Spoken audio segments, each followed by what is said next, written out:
La communication, pour moi, c'est fondamental. S'il n'y a pas de communication, ça peut pas marcher, ça, c'est clair et net. Les jours où on est moins motivé. Comment on fait en crèche? Comment on fait quand il y a un peu de moins bien? Il y a une crèche où il y a eu beaucoup de fuites. Mais quand je vous dis des fuites, c'est en permanence. C'est une équipe qui est formidable. On sent qu'il y a eu une cohésion. Au contraire, je pense qu'elles en ont fait 2 fois plus. La charte, je l'ai vue dans cette équipe. Les humeurs, je l'ai vue dans cette salle de pause. Célébrer quand on a passé une semaine compliquée, mais de célébrer à la fin de la semaine, et de féliciter tout le monde d'avoir tenu, d'avoir fait des heures sub, d'avoir changé son planning, etc. On célèbre, mais aussi on peut célébrer pour rien. Juste pour le plaisir d'être ensemble, montrer aux gens qu'on aime travailler avec eux. Qu'est-ce que tu pourrais nous donner comme tips là, parce que je me dis il y a plusieurs directrices qui vont nous regarder. Qu'est-ce que tu pourrais nous dire à mettre en place pour maintenir une équipe motivée?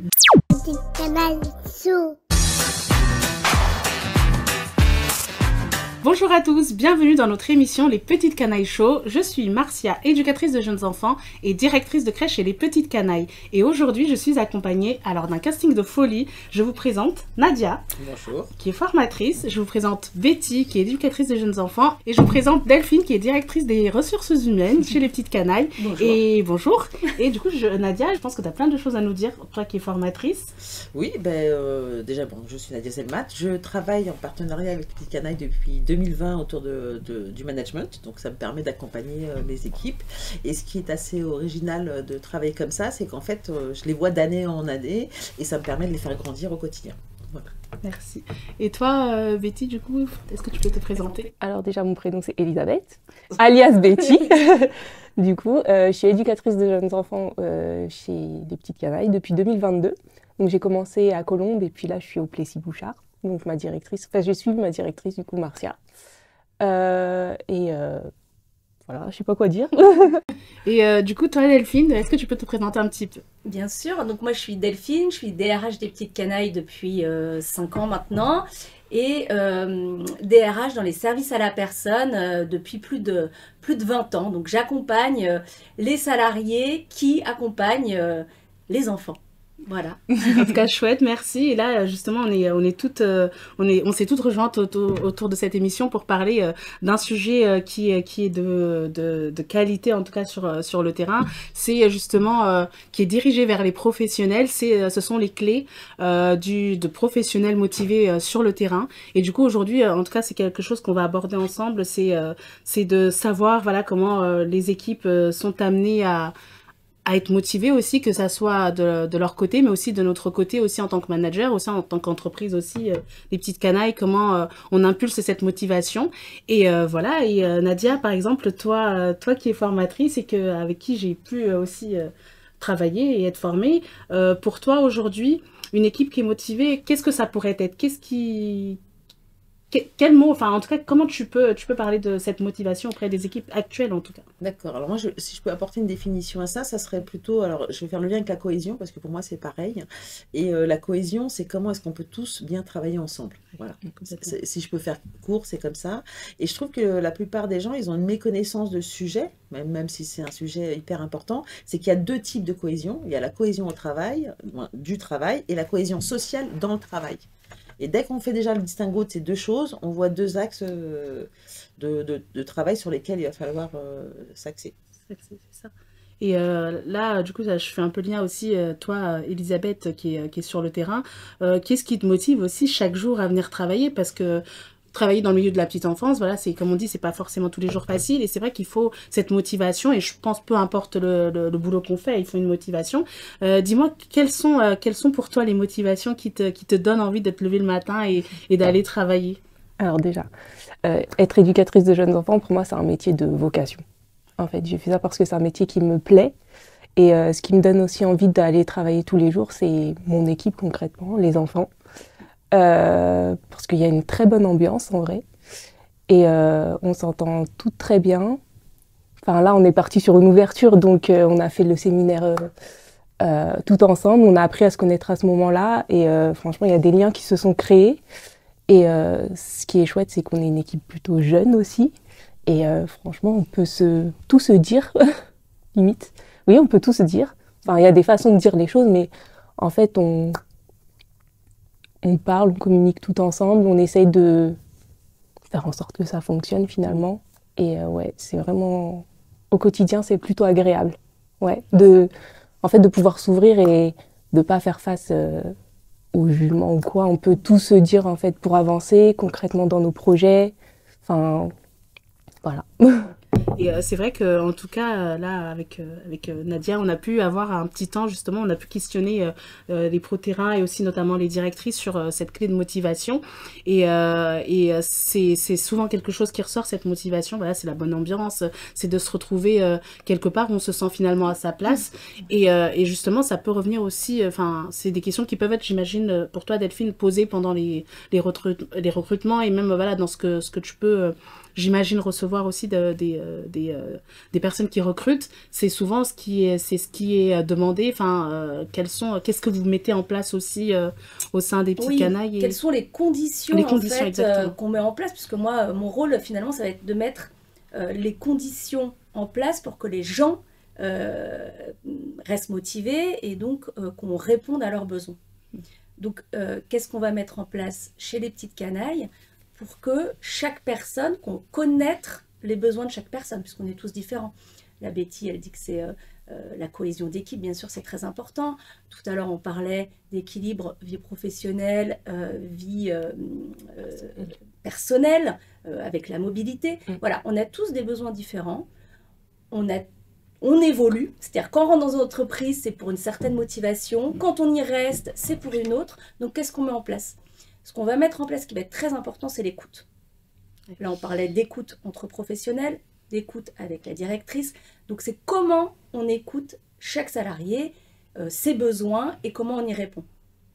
Donc, voilà, donc chez les petites canailles ou dans d'autres entreprises, mais en tout cas, ce qui va être important chez nous, c'est au niveau de l'entreprise, on va dire au global, on va mettre par exemple les questionnaires qualité de vie et conditions de travail pour écouter, regarder ce dont les salariés ont besoin et leur apporter de manière presque pas individualisée, mais au niveau de chaque crèche. Au Plessis, vous devez avoir une très belle, très beaux espaces, une belle salle de pause, etc. Incroyable. Ah oui, c'est motivant, ça c'est clair. C'est pas là où on va vous refaire votre salle de pause, vous avez peut-être besoin d'autre chose, mais à Saint-Germain, voilà, on sait que la salle de pause, il faut la refaire. Voilà, donc ça, on va mettre ça au niveau de l'entreprise. Ensuite, qu'est-ce qu'on va faire aussi ? On va former. Alors, on a Nadia qui forme nos directrices, qui a formé énormément de directrices et même d'éducatrices de jeunes enfants. Peut-être que Betty a été formée. Voilà. J'ai été formée. C'est quoi aussi, quand on forme les directrices, c'est pourquoi ? C'est pour qu'elles sachent écouter aussi. On vous demande de faire, par exemple, des entretiens de feedback, de faire des points tous les 2 mois avec les salariés. Ce qui est important.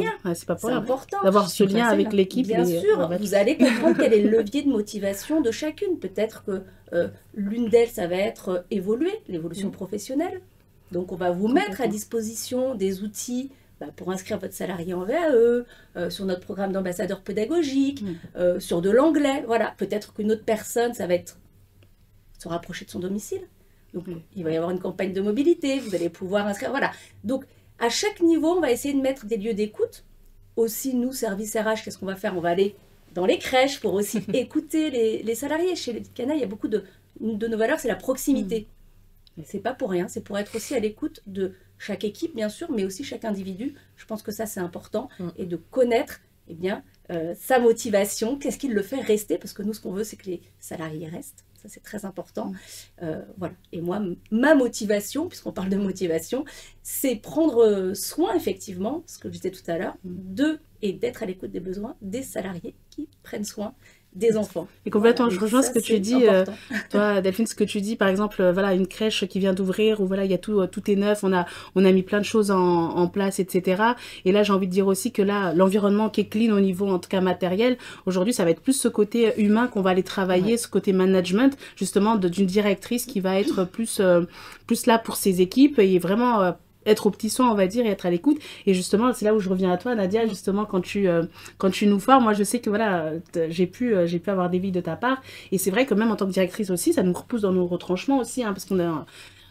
faut se le dire aussi, la génération, elle change aussi. Il faut se motiver se motiver à former autrement. Et je sais que toi, par exemple, qu'est-ce que tu pourrais nous donner comme tips là, parce que je me dis, il y a plusieurs directrices qui vont nous regarder, des tips pour, je sais pas, pour une directrice qui démarre aussi dans une crèche comme moi d'ouverture. Qu'est-ce que tu pourrais nous conseiller, qu'est-ce que tu pourrais nous dire à mettre en place pour maintenir une équipe motivée? Dis-moi. Alors, ce que je disais, c'est que déjà, on a un parcours, enfin, LPC met en place un parcours d'intégration. Donc déjà, pour toute nouvelle directrice, il y a un module de formation qui permet de venir de se renforcer, de s'outiller sur qu'est-ce que c'est que le management, comment bien manager et quelles sont les clés d'une cohésion. Ce qu'il faut savoir, c'est que déjà, faut observer. Moi, je pense qu'un manager, s'il n'observe pas, et quand c'est une nouvelle crèche, quand c'est une reprise de crèche ou quand c'est une ancienne crèche, déjà, il faut savoir sur la cohésion sociale. Quand je parle cohésion sociale, c'est vraiment axé sur les relations humaines de l'équipe. C'est ça, quand on parle de cohésion sociale. Et tu le disais très bien, c'est ce qui te motive au quotidien. Mais toi, c'est peut-être ça ta motivation. D'autres, ça va être est-ce que je vais progresser, est-ce que je vais apprendre des choses, etc. Donc, déjà, il faut regarder si la mayonnaise, elle prend toute seule. Des fois, on fait le maillot et hop, ça monte tout de suite. On est ravis de se dire, ouais, je suis une championne de la maillot. Sauf que des fois, ça ne prend pas. Et dans ce cas-là, c'est quelque chose qui ne se fait pas dans l'équipe. Et après, si ça se fait naturellement, tant mieux, on vient renforcer. En tant que manager, encore faut-il savoir comment renforcer. Et il y a des fois, quand ça ne prend pas, c'est plus compliqué, c'est qu'il y a des choses qui se jouent de manière dite ou non dite, et que ça peut générer des conflits. Donc là, il faut être très vigilant, parce que là, le manager va devoir redoubler d'efforts et s'outiller pour pouvoir... Voilà. Et après, il y a l'autre partie qui est plutôt technique, c'est que on ne vient pas juste pour le social, hein, on est motivé aussi parce que c'est un métier qu'on fait par conviction, parce que c'est quand même pas un métier des plus faciles. Donc, on fait ça souvent par amour, moi je vais dire ça comme ça, mais par conviction. Et en fait, on a besoin d'être aussi outillé parce que ça peut devenir aussi compliqué. Et donc là, ça va être les objectifs valorisés. Enfin, il y a plein de techniques qui vont permettre de... Et donc voilà, donc on va outiller les directrices en fonction des problématiques qu'elles s'observent, ou des choses qui sont très bien aussi, hein, parce qu'il y a des choses qui se font heureusement naturellement dans cette période-là. Et ce qui ressort beaucoup, c'est cette réadaptabilité, en fait, finalement, parce que dans les crèches, la génération, des fois on peut avoir des crèches où c'est complètement mixte, on a des personnes un peu plus de la génération d'avant et celle d'aujourd'hui aussi, et après il faut trouver le... Alors ce qui est marrant, c'est que l'équilibre, mais c'est intéressant, moi j'adore. Hein. Ouais, mais on fait beaucoup de liens avec la différence d'âge. Mais en fait, on ne parle pas de ça, on parle d'homogénéité. C'est ça. Et l'homogénéité, ce n'est pas forcément lié à l'âge, ça peut être au niveau des valeurs. Et ça, c'est important, parce que plus on a une équipe homogène, plus c'est facile. Plus elle est petite, plus c'est facile. Et moi, et si elle n'est pas homogène, et si en plus elle est grande, c'est plus complexe d'arriver à faire de la cohésion. Il faut atteindre tout le monde. Et surtout, ce qui est compliqué, c'est de faire de l'individuel dans un groupe. C'est ça la complexité, hein. C'est de créer du lien individuellement alors qu'on a une équipe de 5, 7, 10, les feedbacks dont parlait Delphine, on est complètement là-dedans, ça nous permet de connaître... Et surtout dans les feedbacks, ce qui est intéressant, c'est qu'on valorise la personne. Donc déjà, on est sur des leviers de motivation, même si c'est déjà bien, si on ne connaît pas la personne en face, c'est compliqué de travailler sur ces leviers de motivation. Et finalement, ça démarre dès l'embauche, hein, dès l'entretien d'intégration et d'embauche, hein, finalement, de connaître une professionnelle... Déjà, quand je suis dans le recrutement, quand on va chercher quelqu'un, c'est déjà de voir s'il y a quelque chose qui nous parle aussi via cette personne et les compatibilités aussi dans nos équipes. Hein. Oui, je suis d'accord. Et puis, je trouve qu'il y a un aspect que souvent on oublie, c'est d'impliquer aussi les équipes parce qu'elles sont aussi partie prenante de ça. Mais oui, surtout quand c'est des fois une équipe qui est déjà construite et qu'il faut intégrer une nouvelle personne. Et celle qui arrive, c'est pas forcément évident pour celle qui arrive, mais pour celle qui accueille aussi. Donc il faut trouver ce... Et je trouve que même au moment de l'intégration, quand on embauche quelqu'un et qu'on a quelqu'un en période d'essai, il faut ne pas oublier qu'elle va intégrer aussi une équipe et donc s'assurer que ça va coller avec l'équipe existante et pas uniquement que ça va coller avec les enfants, les parents. Je pense qu'il y a quelque chose, tu dis, oui, c'est le manager bien sûr, mais c'est l'équipe elle-même qui va aussi, entre elles, avoir une cohésion, et chacun est acteur, hein, finalement, de sa propre motivation, déjà. C'est-à-dire, quand je suis professionnelle de la petite enfance, je vais à un entretien, alors je regarde Betty, qu'est-ce que je cherche? Quels sont mes propres leviers? Il faut se connaître soi-même. Alors, bien sûr, quand on est dans la petite enfance, on sait quel projet pédagogique ça rassemble. C'est assez facile, entre guillemets. On est tous là, même nous, fonction support, pour la même chose. Il y a quelque chose qui est assez... On a tous... Finalement, moi, j'ai la vocation d'accompagner des gens qui ont la vocation, parce que finalement, on se rassemble tous autour d'un but commun. D'un but commun. Donc ça, c'est assez facile. Mais ensuite, effectivement, pourquoi je viens? Je pense que dans cet entretien de recrutement, c'est très important d'arriver à déceler effectivement la vraie motivation. Est-ce que je viens parce que c'est à côté de chez moi? Est-ce que je viens pour le projet pédagogique? Et surtout, si je suis professionnelle de la petite enfance, pourquoi je vais aller dans cette crèche? La vraie raison. Pour garder une motivation sur le long terme. Qu'est-ce qui me nourrit? C'est important ça pour une professionnelle de dire, bah voilà, moi je viens, ça c'est très important. C'est parce que c'est à côté de chez moi. Le plus important, c'est parce que je vais pouvoir évoluer. Donc je vais poser des questions à la directrice de crèche. Est-ce que dans votre entreprise, je vais pouvoir évoluer? Est-ce que dans votre entreprise, je vais pouvoir apprendre? Est-ce que dans votre entreprise, je vais pouvoir être autonome? Ou est-ce qu'au contraire, j'ai besoin de beaucoup de cadres, donc ça va être très cadré? Ça, je pense que c'est important aussi et que ça vient des deux côtés. C'est-à-dire que c'est une rencontre, mais qu'il faut que la personne se connaisse bien et le manager va aussi essayer de trouver quelle est la motivation, quoi, et qu'est-ce qui va et que les pros déjà faire motiver dans la durée. C'est ça. Ouais, mais je te rejoins. Hein. Nous, c'est quelque chose qu'on fait systématiquement en management. Hein. Donc moi, je fais du management depuis plus de 10 ans. Et en fait, on re-questionne à chaque fois qu'on a des groupes de formation, on re-questionne sur les leviers de motivation, parce que c'est quelque chose qu'on ne fait pas. Personne ne s'assoit sur son canapé en disant, alors aujourd'hui, ça peut arriver, mais c'est assez rare.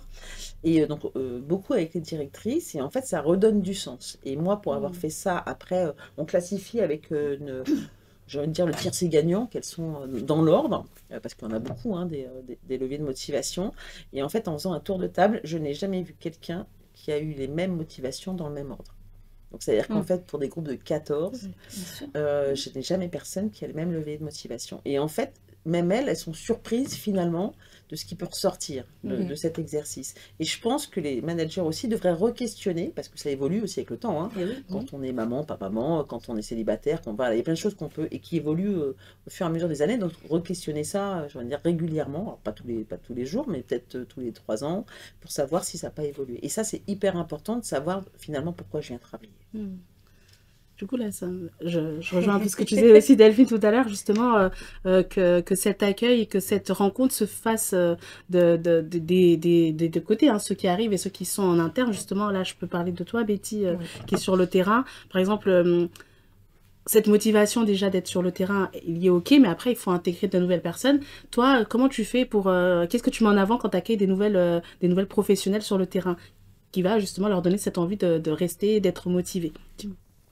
Alors, il me faut 1 minute pour réfléchir, pour y penser, parce que en fait, je sais qu'au Plessis-Bouchard, on a eu un départ là, il y a des circonstances personnelles, et donc on a dû accueillir une nouvelle professionnelle parmi nous. Et en fait, on était, en équipe, on était trop heureuse en fait finalement d'avoir une personne en plus avec nous, de pouvoir l'intégrer, parce que ça fait une personne en plus, vu qu'on avait une personne en moins, donc on est passé par des périodes où c'était un peu rush, c'était un peu compliqué. Et donc rien que le fait qu'il y ait une personne en plus qui arrive et qui soit motivée en plus de ça, et qui ait le sourire, et qui arrive et qui est prête à intégrer l'équipe, bah déjà c'est un bon point. Et puis surtout, lui expliquer tout ce qu'on a mis en place depuis le départ, et elle aussi qui pourra nous apporter son point de vue extérieur finalement, et on fait en sorte vraiment que cette personne-là elle soit à l'aise, qu'elle puisse communiquer avec nous, qu'elle puisse nous donner aussi ses idées. Il y a un projet, il n'y a pas longtemps, qu'on a mis en place, c'était le projet autour de la fête de l'amour, enfin la crèche. Et du coup, on a toutes réfléchi autour de ce projet, et on a toutes donné nos idées, et en fait, c'est chacune mettre un peu notre grain de sel à ce projet. Et voilà, on s'est toutes mis d'accord en équipe. L'une va faire une activité avec des petits cœurs qu'on va mettre pour décorer un peu la crèche. On va faire des petites cartes de Saint-Valentin pour les parents. Enfin, ce jour-là, on a toutes contribué différemment. D'autres vont, ce jour-là, c'est un peu une petite fête. Un jour, il y aura une super ambiance, donc on a mis de la musique, on a dansé avec les enfants. Enfin, c'était vraiment super, et on s'est toutes apporté ces petites idées. Et même du coup, la nouvelle professionnelle, du coup, nous a aussi donné des idées, et franchement c'était génial, ouais, c'était trop bien, c'était génial, et on les a pris, et au final ce jour-là c'était vraiment l'exemple de notre travail en équipe, et les parents ils étaient contents, les enfants heureux, enfin c'était vraiment une journée où il y avait une ambiance mais incroyable, et moi j'ai adoré ça. Et c'est ça en fait, c'est quand il y a des nouvelles professionnelles, c'est prendre les compétences de cette personne-là, prendre son point de vue, et en fait c'est toujours du plus. Moi, je le vois comme ça. Ouais, voilà. C'est ça. Qui finalement, c'est bénéfique pour tout le monde. C'est ça. Et moi, j'adore dire que j'apprends de tout le monde. Voilà, j'ai pas la science infuse, enfin voilà. Mais voilà, je prends de tout le monde et je transmets aussi. Et c'est ça qui fait qu'en équipe, ça fonctionne, quoi. Mais en équipe, il y a des jours, moi j'ai une question aussi. C'est ça. Oui, il y a des jours, ça peut être compliqué. On n'est pas motivé. Ouais, il y a des jours où on n'est pas motivé. Je me réveille pas 218 jours par an. Qui sont mes jours de travail, en étant ultra motivée tous les matins. Bon, c'est rare que je ne sois pas, mais ça arrive. Et en crèche, on accueille des enfants, c'est pas évident non plus. On est en équipe tout le temps, on est avec les enfants. Les jours où on est moins motivé. Comment on fait en crèche? Moi, c'est une question que j'ai. Comment on fait quand il y a un peu de moins bien? Comment ça se passe? Eh ben, ça arrive. Voilà, ça peut arriver. Et donc, du coup, en fait, tout part de la communication. En fait, il suffit de dire à ses collègues, ce jour-là, je me sens pas très bien. Voilà, je suis présente, mais je suis là. Ok, on prend le relais, en fait. On est là, on se passe le relais. Ok, tu te sens pas bien, sois au sol. Ok, tu peux pas donner les repas ce jour-là. Ok, on switch. Enfin, on se réorganise entre nous, on s'adapte. C'est de l'adaptation constante, en fait, finalement. Et tout part de la communication. Si on ne parle pas, en fait, on va se retrouver à dire, qu'est-ce qu'elle fait? Pourquoi elle travaille? Pourquoi elle... Voilà. Et qui impulse cette communication, du coup? Comment est-ce qu'on met ce entre nous, oui, c'est ça. Entre nous, bizarrement, ça se fait assez naturellement, en fait, finalement. On arrive, on se donne un peu notre mood, en fait. C'est un peu notre petit rituel du matin de, comment tu vas?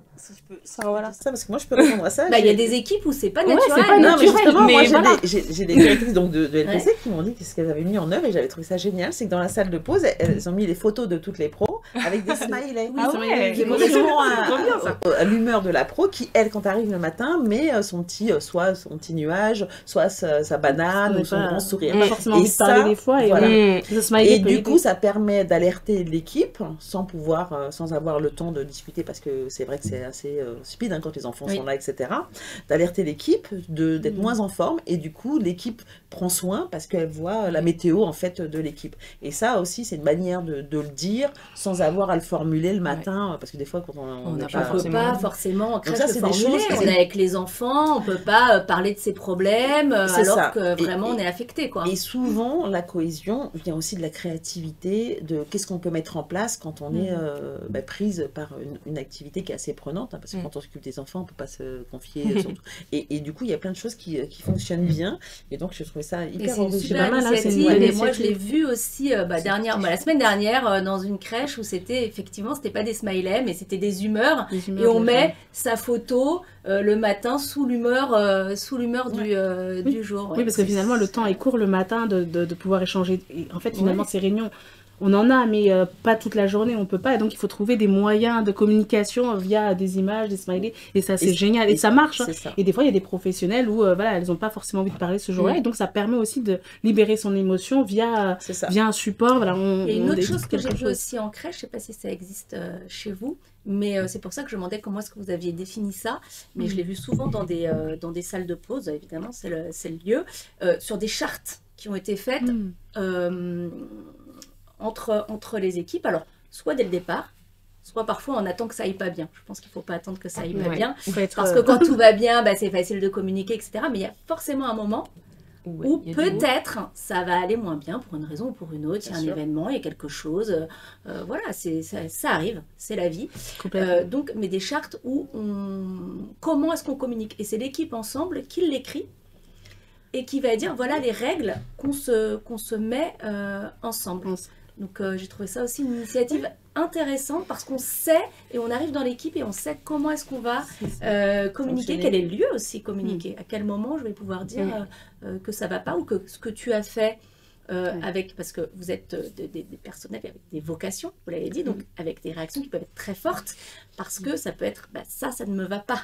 Ça ne va pas dans le projet, ça c'est pareil, pour l'enfant ça ne me va pas, ça ne me va pas, avoir des réactions très fortes par rapport à la manière dont une professionnelle, par exemple, s'est adressée à un enfant, s'est occupée d'un enfant, etc., qui va contre mes valeurs. Donc ça peut générer des réactions fortes et le fait d'avoir une charte où on sait quand on se parle, comment on se parle, le lieu, le cadre, je trouve que c'est intéressant. Oui, quand il y a des incompréhensions entre deux pros, comment est-ce qu'on va justement en discuter? Et ce que tu disais, Delphine, justement, les conflits arrivent dans les équipes et c'est ça, les conflits sont là pour nous faire avancer, évoluer, etc. Ouais. Et justement, moi, par exemple, quand on a ouvert le Plessis, donc j'ai appris entre-temps avec Nadia et les filles Canaille aussi, moi, personnellement, quand on a ouvert la crèche, réunion, allez, sans tabou, on a parlé des conflits. J'ai dit aux équipes, les conflits, à un moment donné, il faut en parler, il ne faut pas attendre que ça soit trop tard. Parce que ça arrive, et c'est là justement où ça part un peu en sucette. Mais le fait de se dire que c'est quelque chose de ça qui peut arriver, et qu'à un moment donné, il faut être dans la communication, et quand on parlait de communication aussi entre équipes, etc., ça vient déjà de là. C'est qu'en fait, oui, on est dans une crèche, le bureau est ouvert, la directrice, elle est ouverte à ça, et c'est son rôle aussi, c'est sa place, c'est de pouvoir déverser des choses. Et donc, tu voulais dire quelque chose? Ouais, en fait, je vais te rejoindre. Je voulais juste dire qu'en fait, quand on parle de conflit, pour moi, c'est déjà trop tard.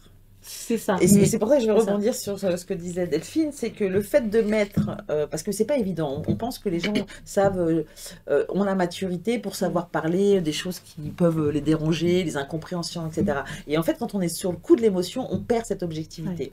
Donc, de mettre une charte ensemble, en équipe, en disant, voilà, quand il y aura une incompréhension, comment est-ce qu'on fait?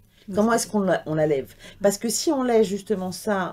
comment on grandit ensemble à ce moment-là? Ouais, et puis comment on s'en décharge? Parce que ça fait comme une cocotte minute, après c'est des couches et ça peut monter très vite.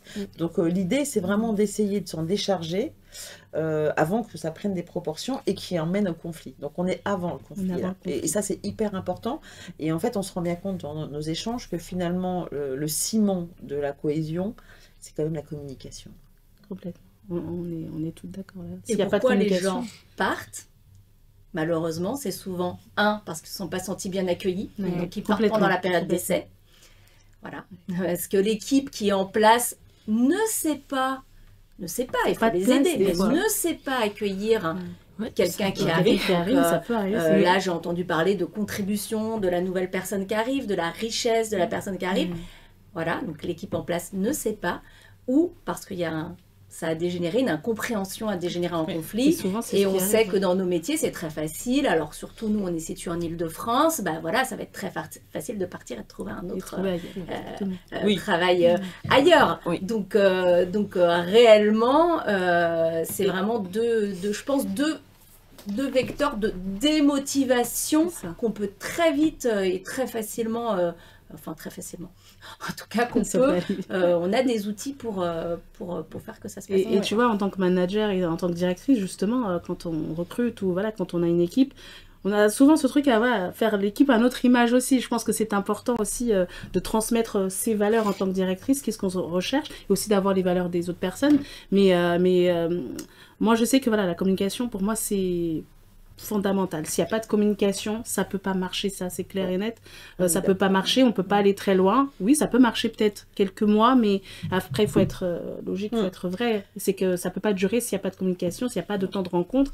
Et sans ça, c'est sûr qu'une crèche peut pas tourner. Et est-ce que une pro peut venir, en équipe et puis se libérer la parole? C'est pas parce qu'on dit qu'il y a des choses qui dérangent dans son travail qu'on n'apprécie pas l'entreprise, qu'on n'apprécie pas son groupe. Et le fait de pouvoir en parler, ça permet de décharger et de trouver justement des solutions ou juste d'avoir une vision différente. Parce que des fois, juste avoir une vision différente de la manière dont on percevait les choses change complètement la donne. Et moi, j'ai remarqué à plusieurs reprises dans les réunions, justement, des fois, quand on libère la parole, on a l'impression qu'en fait, 80% de la situation est déjà résolue. Parce qu'en fait, on a libéré, comme on dit, le traumatisme est dans la parole. Donc, tant qu'il n'y a pas cette émotion qui est sortie, en fait, on est dans ce truc, on se dit mince, on est bloqué, on va dire ça comme ça. Donc, il faut parler. Si je peux juste rajouter, on a parlé de la communication, on est toutes d'accord avec ça, mais il n'y a pas que. Dans la cohésion, il n'y a pas que. Il y a deux choses. Et moi, je fais vraiment le distinguo entre le travail. Donc, le travail, pour moi, c'est un objectif commun. On va dans le même sens. Donc, ça, c'est important de ne pas se le perdre de vue. Il y a les objectifs, ça peut être à travers un projet, etc. On va travailler ensemble, on va œuvrer et chacun va mettre sa main à la pâte, si je peux dire ça comme ça, vers un but commun. Donc, ça, c'est hyper important de faire travailler les gens ensemble parce que ça améliore la cohésion et de féliciter les réalisations. Moi, je trouve que... Célébrer. Ce que j'allais dire aussi, célébrer. Il y a deux autres choses et je te rejoins. Il y a célébrer, c'est hyper important. Célébrer. Soyez fiers de vous en fait. Quand ça fait 10 ans qu'on est dans l'entreprise. Célébrer quand on a sa VAE.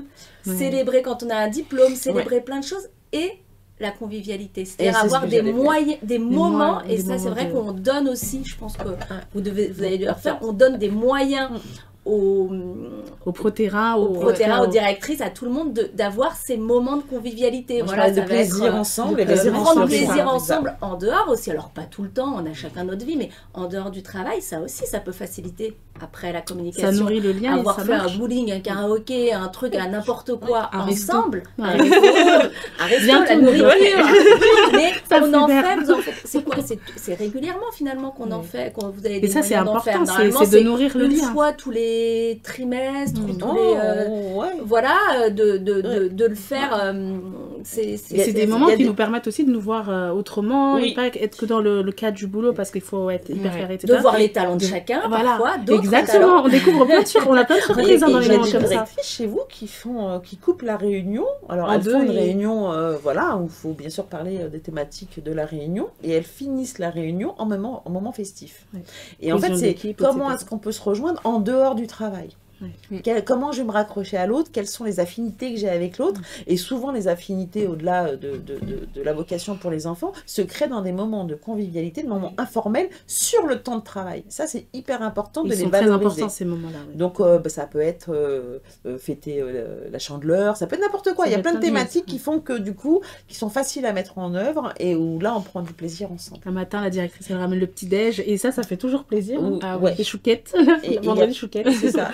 Et du coup, ça vient renforcer aussi le plaisir que l'équipe a d'être ensemble, d'échanger, de rigoler, qui ne soit pas forcément lié au travail. Puisque les temps de travail, il y en a beaucoup. Un peu, c'est important. Ouais, c'est ça. Et c'est pour ça que je disais que la partie sociale va venir renforcer tout ça. Finalement, quand je posais des questions justement là-dessus, qu'est-ce qui vous motive dans le boulot, etc. Et souvent, ce qui ressortait, c'est justement de retrouver l'autre et de passer un moment... oui, on est là pour travailler, oui, on est OK là-dessus, mais il ne faut pas oublier que dans le boulot, dans le travail, il faut du plaisir aussi. Et comment on va le trouver, ce plaisir? Et en fait, souvent, les pros terrain, ce qu'elles ressortent, c'est la rencontre avec l'autre, c'est de retrouver mes collègues avec qui on peut discuter de certains sujets en pause, et peu importe dans l'espace de la crèche, mais c'est vrai que c'est... il y a ce besoin social d'être avec l'autre et de s'enrichir et de se nourrir avec l'autre. C'est pour ça que c'est pas anodin de prendre un travail d'équipe. Sinon, j'aurais pu faire garder les enfants à la maison, etc. Solitaire, voilà, c'est ça. Donc ça, c'est un levier de motivation qui va... logiquement, parce que si on prend, sinon ça va être un peu compliqué, mais le fait de venir en équipe, c'est pas anodin, c'est que c'est un levier de motivation. Il faut nourrir ce levier de motivation. Donc là, le rôle de la directrice est important là-dedans. C'est toujours avoir les yeux un peu partout, un peu observer et écouter. Je suis d'accord. Et je trouve qu'un des rôles les plus importants, au-delà de la communication, c'est d'impliquer les pros pour qu'elles-mêmes soit source de motivation et de cohésion. Parce que et puis c'est de les impliquer. C'est comment est-ce qu'on peut faire pour que la cohésion soit là, qu'elle soit meilleure, qu'est-ce qu'on peut mettre en œuvre. Et en fait, et puis quand ça va pas aussi de poser, ça va pas, est-ce que vous voulez continuer à rester comme ça ou est-ce que vous voulez travailler sur la cohésion pour mieux vivre ensemble, parce qu'on vit ensemble. Complètement. C'est vrai que toute relation a ses mêmes bases finalement. J'ai remarqué dans les crèches qui ont des moments difficiles ou qui vont pas bien, ce qu'on a tendance à faire comme directrice, parce que c'est pas évident ce métier non plus, ce qu'on a tendance à faire, c'est d'arrêter ces moments-là. Arrêter, on n'a plus le temps. Voilà, je vais donner une crèche en sous-effectif, de l'absentéisme, aller en pleine épidémie de grippe, voilà, et de gastro, toute ressemblance avec une situation réelle et bien réelle. Je sais pas, il y a une ou deux pros en moins, parce qu'elles ont démissionné pour une raison ou pour une autre, un sous-effectif, tout d'un coup, patatras, tout ce qui allait bien. Tout ce qui allait bien ne va plus bien, alors que c'était une équipe qui allait très bien et qui prenait plaisir à travailler ensemble. Mais là, on rentre dans le dur. Qu'est-ce qu'on fait? Les choses à ne pas faire. On arrête les entretiens de feedback. Pourquoi il n'y a personne sur le terrain? La directrice, qu'est-ce qu'elle fait? Elle va se dire, je vais aider mes professionnels. Faut que j'y aille. Donc, hop, sur le terrain, est-ce que ça aide les professionnels sur le coup? Oui, mais en réalité, sur le long terme, non, parce que qui va écouter chaque professionnel qui est en surcharge de travail, qui doit, je ne sais pas, accueillir des intérimaires, qui doit avoir changé ses horaires de travail et qui impacte sa vie. Ce sont des bouffées d'oxygène finalement, ces moments de rencontre. Personne. On arrête les réunions d'équipe le soir parce que mes professionnels sont fatigués, je ne vais pas leur imposer ça encore. erreur. Oui. En fait, la motivation, elle est là, il faut y aller même quand c'est compliqué. Et donc, quand ça va pas, eh bien, au contraire, faut remettre des temps, faut remettre de la convivialité, parce que j'ai vu aussi, moi, des équipes, c'était compliqué. Voilà, qu'est-ce qui s'est passé? Il y avait, on a une crèche où il y a eu beaucoup de fuites. Mais quand je vous dis des fuites, c'est en permanence, très désagréable. Donc, ça aurait pu se déliter complètement. C'est une équipe qui est, je l'ai rencontrée la semaine dernière encore, qui est formidable. On sent qu'il y a eu une cohésion. Au contraire, il y a eu une cohésion d'équipe. Je pense qu'elles en ont fait 2 fois plus. Quand je vous disais la charte, je l'ai vue dans cette équipe. Les humeurs, je l'ai vue dans cette salle de pause. Voilà, ça a été des moments difficiles, ça a été des moments compliqués, mais elles ont su... et je pense que c'est justement en gardant ces temps d'échange, on parlait de communication, ces temps d'échange, et souvent l'erreur qui est faite, c'est finalement là où il faut les faire le plus tenir, en fait, parce qu'il y a beaucoup de travail sur le terrain, et donc la directrice, elle quitte son rôle de directrice et elle se dit, attends, moi je suis professionnelle de la petite enfance aussi, je vais être sur le terrain avec elle. Et c'est finalement contre-intuitif. Quelque chose on aurait pensé qu'il faut faire, c'est contre-intuitif. C'est très intéressant parce qu'on pense bien en tant que directrice, parce que je l'ai fait moi la première, je le dis, bien sûr, d'y aller, et finalement, oui, tu nous renvoies à quelque chose, oui, il faut quelqu'un qui soit... La capitaine équipe, le capitaine, faut pas lâcher. On peut soutenir autrement et pas forcément aller tout de suite sur le terrain, mais trouver les solutions à côté pour remotiver. C'est-à-dire que si je suis sur le terrain, parce qu'en plus les équipes sur le terrain vont dire, ah mais moi je veux pas ma directrice, elle est dans son bureau, mais en réalité la directrice, faut absolument, s'il manque de monde, qu'elle recrute. Il faut qu'elle soit dans son bureau, il ne faut pas qu'elle soit sur le terrain, pas du tout. Il faut voir là où la faut qu'elle organise des réunions, il faut qu'elle reçoive les parents, il faut qu'elle reçoive les salariés pour ce qu'ils ont à dire. Donc, voilà, et puis c'est le moment de célébrer. On parlait de célébration tout à l'heure, mais célébrer quand on a passé une semaine compliquée, mais de célébrer à la fin de la semaine, et de féliciter tout le monde d'avoir tenu, d'avoir fait des heures sub, d'avoir changé son planning, etc. On célèbre, mais on célèbre aussi la Saint-Valentin. On peut célébrer le soleil aujourd'hui, mais on peut célébrer parce qu'il fait beau aujourd'hui. En fait, la célébration, en fait, c'est le plaisir d'être ensemble. Peu importe, en fait, s'il y a eu des choses de réaliser, c'est bien de valoriser les réalisations d'équipe. Il faut, mais aussi on peut célébrer pour rien. Juste pour le plaisir d'être ensemble, ou parce que l'équipe, elle est là ensemble depuis 6 mois. Enfin bref, il y a plein de choses qui font que montrer aux gens qu'on aime travailler avec eux et qu'on est bien ensemble, c'est hyper important. Mais je vous rejoins totalement sur ce point-là, ça compte énormément. Et bizarrement, les moments difficiles, en fait, ça permet aussi ça peut renforcer les liens, en fait, finalement. Et on se retrouve, on se dit, bah ouais, on a traversé ça, on est plus forte, c'est qu'on est capable de le faire finalement et que on peut compter les unes sur les autres. Et même dans les moments difficiles, en fait, c'est faire preuve de solidarité et aussi se mettre un peu à la place de l'autre. L'empathie. Ouais, l'empathie, c'est très important. Bah ok, on voit que c'est un peu compliqué en ce moment, ok. On est là pour toi, t'en fais pas, on se laisse pas tomber, quoi. C'est, pour le meilleur et pour le pire, c'est ça. Et que ce soit réciproque aussi, mais c'est vrai. Et la confiance, la confiance est primordiale, dans les relations qu'on peut avoir aux autres, parce que quand j'ai confiance, déjà dans l'environnement où je suis, je suis plus épanouie. Quand j'ai confiance en l'autre, parce que je sais que la personne en face va être soutenante, qu'on a la même façon de travailler, etc., c'est hyper important. C'est vrai que c'est un levier, on n'en a pas parlé, mais je pense que la confiance, c'est un gros levier de motivation. On me fait confiance sur mon travail, sur ce que je fais, sur ce que je suis.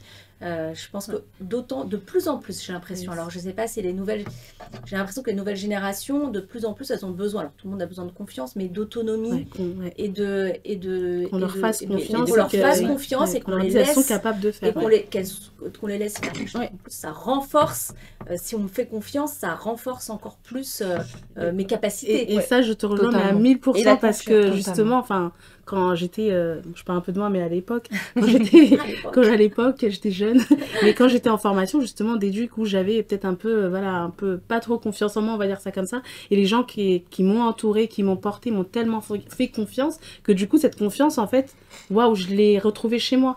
Parce que les autres, en fait, l'effet miroir, ce qu'on m'a renvoyé, m'a propulsée. Donc, je suis complètement d'accord avec toi, Delphine. Mais vraiment. Et il y a aussi l'aspect où moi, est-ce que j'ai confiance en management et à l'entreprise. Et ça, c'est hyper important. En tout cas, voilà, c'est un sujet qu'on a abordé toutes les quatre, un sujet qui est très intéressant, qu'on pourrait encore évidemment aborder pendant des millions d'années. Je pense que ça bougera pas, ça. Et du coup, nous allons passer sur la prochaine étape avec Léa, du coup, à qui je vais passer la parole, du vrai et faux.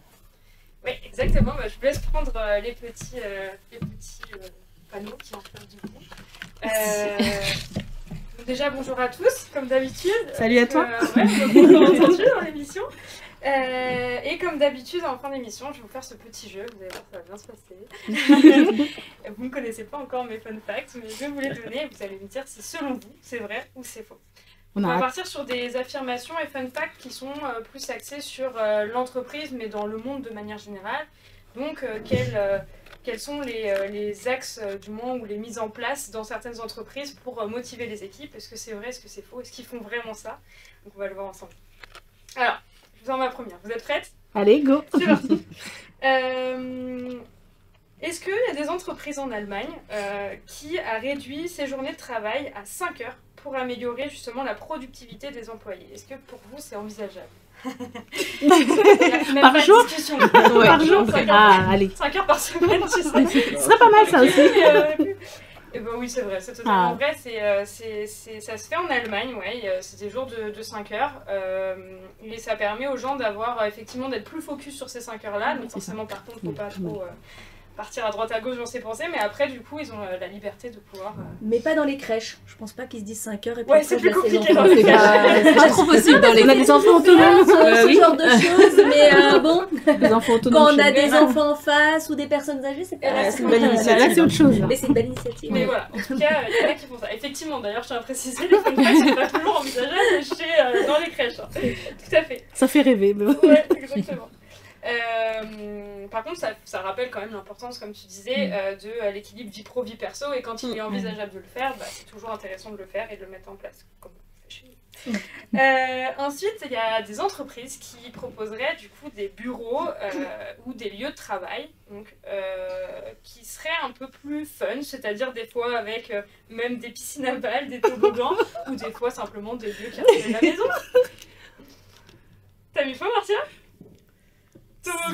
J'hésite, toboggan. Ouais, pourquoi? Bah, ça dépend le boulot que tu fais. Avec les enfants, ça peut être compliqué, mais allez, je vais mettre vrai. J'ai pensé à une certaine entreprise, oui. Entre les deux, c'est vrai. Et notamment, là, il y a le grand exemple de Airbnb. Je sais pas si vous êtes au courant, mais les locaux de Airbnb, ils ont mis plein de, justement, de petits univers, de petits mondes, un peu pour rappeler justement leur entreprise qui est le voyage. Et donc, les gens peuvent aller travailler dans différents moods. Alors, c'est pareil, c'est pas des métiers de terrain, donc c'est plus de la bureautique, donc c'est quand même plus pratique aussi de mettre en place certaines choses, mais ça montre aussi certaines fois l'importance aussi du lieu et du cadre de travail. Donc, moi j'ai visité les locaux de Facebook et c'était exactement ça, avec des bureaux, mais qui n'étaient plus bureaux, c'était presque des chambres à coucher, etc.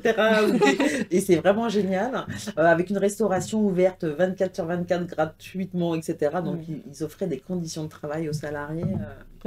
Ça dépend des boulots finalement. Ouais. Et pour la mobilité, j'étais entre le frais, moi je pensais et la mobilité, le télétravail et tout ça. Travaille dans des locaux avec des piscines à balles et des toboggans, je le rappelle. On a un super jeu. Oui, c'est vrai. En fait, on a tout ça, mais grandeur miniature. Est-ce que au Japon, certaines entreprises imposent, oui ou non, une pause sieste après le déjeuner? Ils imposent. Imposé? Oh oui. Pourquoi pas? Oui. Alors, on a vu un temps calme. C'est un temps calme où tu peux dormir à la fin. Tout de suite. Imposé, non? En fait, oui. Oui, la sieste en entreprise est socialement acceptée et même encouragée dans certaines entreprises. Ouais, c'est ça. Pour s'assurer que justement, il l'impose. Il faut pouvoir faire une sieste de 15 minutes comme ça. Moi, je sais pas faire. Il faut au moins 30 minutes avant de en bien-être et tout ça, ils sont forts, les Japonais, pour le coup. Ils sont zen. Ouais. Ils sont productifs en plus. Oui. Ils mettent tout en place pour que... faire la sieste, par contre, aussi. À l'inverse, des fois, c'est un pays aussi où il peut y avoir un équilibre vie pro, vie perso qui n'est pas toujours équilibré. Qui sont focus quand même. Donc voilà, c'est quand même intéressant à prendre. Et ma dernière, et après je vous laisse tranquille. Est-ce que en Suède, il y a des boîtes qui donnent du coup des primes carrément pour aller faire du sport? Plus on fait du sport, plus on a des primes. Est-ce que c'est en Suède? Oui, moi je dis que c'est Moi, j'aimerais bien. Moi, j'aimerais que ça soit vrai. Ça va motiver. Nous en faut un faux, moi je dirais que c'est Je mettrai un peu entre les deux, mais allez, elle a un faux vrai. parce qu'il faut un faux. Ouais, non, J'aimerais bien un que ce vrai soit faux. un vrai faux. Oui, il faut bien un faux, on va le faire par le Moi, je plaisir. dis faux. Allez, parfait. Je me rends compte qu'en fait, je vous ai mis que des vrais. Mais c'est vrai, bah, J'ai mis voilà, entre c'est les la deux. petite, Ah, c'est vrai. Ah bah, Et ben D'accord. c'était encore bien en fait. En Suède, dans d'autres pays, en Suède et dans Des d'autres pays pour pardon, faire du certaines sport, quoi. entreprises offrent des primes et des remboursements pour l'abonnement à une salle de sport afin d'encourager du coup leur mode Non, de mais vie sain. Mais en plus, je dis ça n'importe quoi, parce que moi j'ai une entreprise en France qui me l'a fait. Bon, Et en France, c'est une entreprise américaine pour le coup, mais du coup, c'est vrai, ils m'ont remboursé mon abonnement à la salle. Donc, Mais t'as bugué sur la Suède, Robin. Je sais pas, la Tu me Suède, dis, est-ce que c'est Suède ou autre si on avait parlé des bains vapeur, ça m'aurait peut-être plus parlé. Non, mais en fait, c'était le vrai faux qui m'a perturbé. Je me dis, c'est pas possible, on fait pas un On vrai a faux que avec- des vrais. Il y a Ok, moins ah, faux. donc, Mais c'est le piège. J'ai appris pas mal de Mais choses. c'est pas mal aussi, C'est ça pas peut mal. être une bonne idée. Ouais, c'est effectivement, intéressant. de C'est chouette. Salle de sport. Parce que la piscine, On à devrait Rennes, s'en c'est pas mal. inspirer de certaines.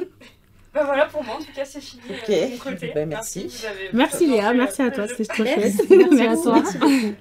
Et du coup, je vous dis à très vite. Et en tout cas, Nadia, t'es sur les réseaux. On peut très bien te suivre sur les réseaux. Si n'hésitez vraiment pas, parce que t'as plein de choses à nous transmettre et ça peut être intéressant aussi pour les personnes voilà qui sont un peu dans le milieu ou management, etc. Donc ça peut être chouette de vous intéresser au contenu que tu proposes.